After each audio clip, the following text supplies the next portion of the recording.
Hi, അപ്പോൾ ഒന്ന് സ്റ്റുഡൻസിൻ്റെ ഒപ്പം ഒരു ചെറിയ എൻട്രി സെറ്റപ്പ് ഉണ്ടായിരുന്നു. ഓക്കെ, അത് ഞാൻ ജസ്റ്റ് ഇവിടെ സ്ക്രീൻഷോട്ടായിട്ട് കാണിച്ചു തരാം, ഇതിൻ്റെ താഴെ കാണിച്ചു തരാം. ഓക്കെ, അപ്പോൾ ഇതുപോലെ നമുക്ക് ഡെയിലി ഉണ്ടാക്കാൻ പറ്റുമെന്ന് വെച്ചാൽ എനിക്കറിയില്ല, മാർക്കറ്റിൻ്റെ കണ്ടീഷൻസ് അനുസരിച്ചിട്ടാണ്. ഇപ്പോൾ ഇല്ലാത്ത കാര്യം ഉണ്ടെന്ന് ഒരിക്കലും എനിക്ക് പറയാൻ പറ്റില്ല. നടക്കാൻ പോകുന്ന കാര്യം ഒരിക്കലും എനിക്ക് പ്രെഡിക്റ്റ് ചെയ്യാൻ അറിയില്ല. കാരണം വെച്ചാൽ ഞാൻ ജോലിസിനോ അല്ലെങ്കിൽ മറ്റോ കഴിവുള്ള മാനസിക ശക്തിയുള്ള ഒരു മനുഷ്യനൊന്നുമല്ല.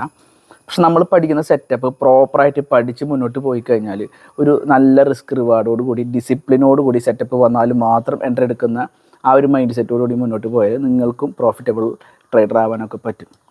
പിന്നെ ഓടി വന്നാൽ ആവില്ല, ആ സത്യം മനസ്സിലാക്കാം. കുറഞ്ഞത് ഒരു 3 മാസം 6 മാസം 1 ഇയർ ഒക്കെ എടുത്തതിന് ശേഷമായിരിക്കും, അതായത് അത്രയും നാളത്തെ പഠനത്തിന് ശേഷമായിരിക്കും നിങ്ങൾക്കൊരു കൺസിസ്റ്റൻസി വരുന്നുണ്ടെങ്കിൽ തന്നെ വരിക.